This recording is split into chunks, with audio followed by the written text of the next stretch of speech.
Hello friends, आप सभी का स्वागत करता हूं आपके लिए हमारे चैनल पर। मैं हूं कमलेश। फ्रेंड्स, आज के इस वीडियो में आप सीखेंगे एक्सेल के डेल्टा फंक्शन के बारे में।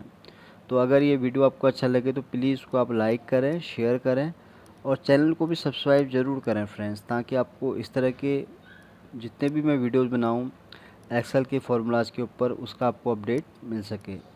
तो डेल्टा फंक्शन को पहले हम समझ लेते हैं कि डेल्टा फंक्शन का मेन एक्सेल में क्या यूज होता है।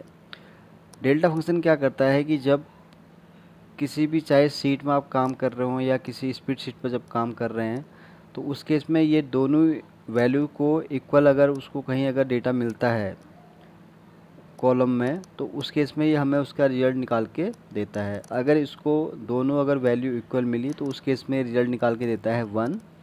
अदरवाइज़ अगर इसको वैल्यू नहीं मैच होती है इसकी, यानी इक्वल अगर दोनों वैल्यू नहीं होती, तो उस केस में हमें उसका रिजल्ट निकाल के देता है 0। तो ये तो आपको मैंने बताया कि मेन डेल्टा फंक्शन का एक्सेल में क्या काम होता है और ये कैसे, मतलब इसका जो मेन पर्पज़ है यूज वो क्या है।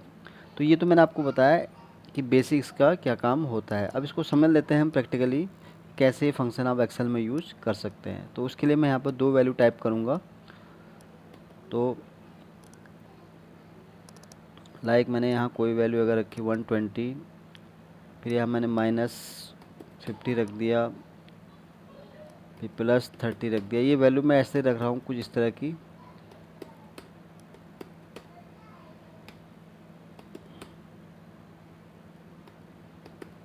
तो ये मैंने कुछ रैंडमली यहाँ वैल्यू टाइप कर दी है। तो यहाँ पर आप देख रहे हैं कुछ वैल्यू यहाँ पॉजिटिव में है और कुछ है यहाँ पर नेगेटिव में। अब हम सेम एक ऐसे ही डेटा यहाँ पर प्रिपेयर करेंगे इस वाले कॉलम में। तो ये ठीक है। कहीं कहीं मैं यहाँ पर कुछ अलग चेंज कर देता हूँ इसको।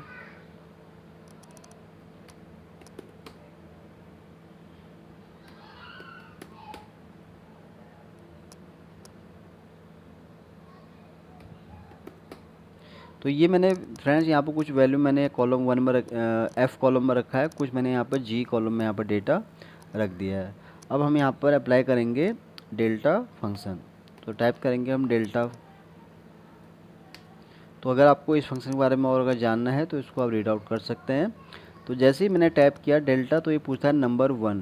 तो नंबर 1 हमारा क्या है, हमें इस कॉलम एफ़ जो कॉलम वैल्यू है उसको हमें जी कॉलम की वैल्यू से मैच करना है, कॉमा, फिर जी वाला जो कॉलम है उसका हम पहले यहाँ पर वैल्यू उठाएंगे और इंटर प्रेस करेंगे। तो ये फंक्शन लग चुका है। तो यहाँ पर आपको ये भी याद रखना है डेल्टा फंक्शन क्या करता है कि अगर इसको कहीं कोई अगर वैल्यू मैच हुई, तो उस केस में ये अगर पॉजिटिव रहा तो उस केस में हमें ये 1 देगा। अदरवाइज़ अगर इसको वैल्यू कोई मैच नहीं होती है तो उस केस में हमें यहाँ पर 0 ये रिज़ल्ट निकाल के देता है। तो यहाँ पर आप देख रहे हैं कि जैसे कि यहाँ पर 120 ये दोनों वैल्यू एक सी है, बराबर है, तो इसलिए यहाँ पर आप रिज़ल्ट देख रहे हैं इसका 1 आ गया है। सेम यहाँ पर भी जहाँ जहाँ इसको वैल्यू मिली है इक्वल, तो उसके हिसाब से इसने हमें रिज़ल्ट निकाल के यहाँ पर दे दिया है। तो यहाँ पर ये भी देखने वाली बात है कि जहाँ पर चाहे पॉजिटिव हो या नेगेटिव हो, अगर इसको सिमिलर अगर दोनों मिलती हैं वैल्यू, तो उस केस में रिजल्ट पॉजिटिव में 1 ही कंसिडर करेगा। जैसे कि आप यहाँ देख रहे हैं, यहाँ पॉजिटिव वैल्यू हमारे पास 120 दोनों कॉलम में है, तो यहाँ पर भी इसने 1 ही हमें रिजल्ट दिया है।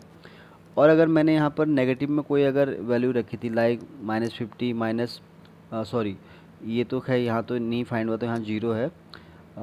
हम एग्जांपल ले लेते हैं। फॉर एग्जांपल मैं यहीं पर ही आपको एक दिखा देता हूँ। फॉर एग्जांपल अगर यहाँ 50 है और इसी को मैं अगर यहाँ कंसिडर करूँ, तो ये देखिए नेगेटिव वैल्यू को भी ये कंसिडर करके आपको उसका रिजल्ट निकाल के देगा, यानी कि आउटपुट इसका 1 ही देगा। तो बेसिक जो इसका पर्पज़ होता है एक्सेल में वो यही होता है कि अगर आपको दोनों वैल्यू को अगर टेस्ट करना है कि दोनों इक्वल हैं, तो उस केस में ये हमें उसका रिज़ल्ट निकाल के देता है। तो इक्वल के केस में आपको ये 1 रिज़ल्ट देगा। अगर इसको कोई अगर वैल्यू नहीं मैच होगी तो उस केस में आपको ये 0 यहाँ पर रिजल्ट देगा। तो बेसिक जो एक्सेल में डेल्टा फंक्शन का काम होता है वो यही होता है। तो फ्रेंड्स, आज के वीडियो पर इतना ही है। मैंने आपको कोशिश की बहुत ही आसान और सरल भाषा में समझाने की कैसे डेल्टा फंक्शन का आप एक्सेल में यूज कर सकते हैं। तो जल्दी ही आऊँगा आपके सामने एक नए वीडियो के साथ। तब तक के लिए आप खुश रहें और अपना ध्यान रखें। Thank you.